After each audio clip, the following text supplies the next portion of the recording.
உங்கள் love and ரிலேஷன்ஷிப்பில் உங்கள் பார்ட்னர் உங்ககிட்ட ஃப்ரீக்வெண்ட்டாக நீ என்னை விட்டுட்டு போயிட்டேன்னா நான் என்ன பண்ணுறதுன்னே எனக்கு தெரியாது, என் வாழ்க்கையே போயிடும், நான் எங்கேயாச்சும் போய்ப்பேன், நான் எங்கேயாச்சும் பண்ணிடுவேன், நான் எதாச்சும் பண்ணிப்பேன், இதை பண்ணிப்பேன் அதை பண்ணிப்பேன்னு சொல்லி உங்களை ஒரு த்ரெட்டனிங் மிரட்டுற ரிலேஷன்ஷிப்பில் நீங்கள் இருக்கீங்களா?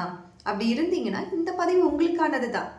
ஸோ இந்த மாதிரி பர்டிகுலர் பர்சனோட கேரக்டர்ஸ் எப்படி இருக்கும்னா, அவங்க எதற்காக இதெல்லாம் பண்ணுறாங்கன்னா அவங்களே நினச்சிப்பாங்க அவங்க பொசசிவாக இருக்கேன் அப்படின்ட்டு. அவங்களே நினச்சிப்பாங்க இந்த பர்சன் என் கூட இருந்தால் தான் சந்தோஷமாக இருப்பாங்க, இன்னொருத்தவங்க கூட போனாங்கன்னா கஷ்டப்படுவாங்கன்னு சொல்லி அவங்களே ஏதோ ஒரு செல்ஃபான ஒரு கேர் கொடுக்கறதா நினச்சி இதெல்லாம் பண்ணிட்டு இருப்பாங்க. அவங்களே எல்லாத்தையுமே க்ரியேட் பண்ணுவாங்க. நான் உன்னை நல்லா பார்த்துக்கிறேன், நான் உன்னை நல்லா வச்சிட்ருக்கேன், உனக்கு என்ன தேவையோ நான் எல்லாத்தையும் செஞ்சுட்டு தான் இருக்கேன் அப்படின்னு சொல்லி அவங்களே சாட்டிஸ்ஃபைட் பண்ணிப்பாங்க. உங்களுக்கான ஒப்பீனியனே கேட்க மாட்டாங்க. காலப்போக்கில் என்ன ஆகும்னா நீங்களும் அவங்களுக்காக பழகிடுவீங்க, அதுலேயே அப்படியே பழகிடுவீங்க. பட் இந்த பர்டிகுலர் பர்சன் ஒரு நார்சிஸ்டிக் கேரக்டர்னே உங்களுக்கு புரியறதுக்குள்ள வாழ்க்கையில் பாதி நாள் ஓடிடும்.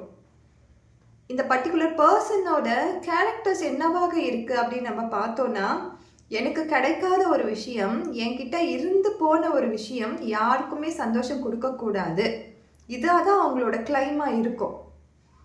ஸோ நீங்கள் விக்டிமாக தான் இருப்பீங்க உங்கள் ரிலேஷன்ஷிப்பில். இந்த மாதிரி த்ரெட்டனிங்கான ரிலேஷன்ஷிப்பில் நீங்கள் லவ்வே பார்க்க முடியாது. அவங்களுக்கு அன்பும் காட்ட தெரியாது, அன்பாகவும் இருக்க மாட்டாங்க. அவங்கக்கிட்ட இருக்கிறது எல்லாமே ஈகோ தான். இந்த ஈகோவை ஏதாவது ஒரு வகையில் சாட்டிஸ்ஃபைட் பண்ணிக்கணும்னு சொல்லிட்டு உங்களை அவங்க ஏதோ ஒரு ரீதியில் கஷ்டப்படுத்திகிட்டே தான் இருப்பாங்க. உங்களுக்குமே நீங்கள் காட்டக்கூடிய அன்புமே பார்த்தீங்கன்னா ஒரு சரியான நபர்கிட்ட நீங்களும் காட்ட மாட்டீங்க, அவங்கக்கிட்டே தான் காட்டிகிட்டு இருப்பீங்க. ஆன் அண்ட் ஆஃபில் இருக்கவங்க கிட்ட போய் நீங்கள் அன்பு காட்டினீங்கன்னா அவங்களுக்கு அது புரியவும் புரியாது. ஸோ இது உங்களுக்கு எவ்வளோதான் அந்த அந்த பர்டிகுலர் பர்சன் மேலே அன்பு இருந்தாலும் உங்கள் லைஃப்பில் அவங்க வேணும்னு நீங்கள் நினச்சாலும் அது லாங் லாஸ்டிங்கான ரிலேஷன்ஷிப்பில் கொண்டு போகாது. இந்த பர்சனை நீங்கள் கரெக்ட் பண்ணி நான் நல்ல லைஃப் வாழ்ந்துருவேன் அப்படின்னு நினச்சிங்கன்னா அங்கே ரெண்டு பேருமே உங்களுடைய லவ் அப்படின்ற ஒரு விஷயத்தை காம்ப்ரமைஸ் பண்ணிக்கிறீங்க. லவ் அப்படின்றத ஃப்ரீடமை தான் கொடுக்கணும். ஒரு ஃப்ரீடம் எந்த இடத்துல இருக்குதோ அந்த இடத்துல தான் காதல் என்பது உருவாகும்.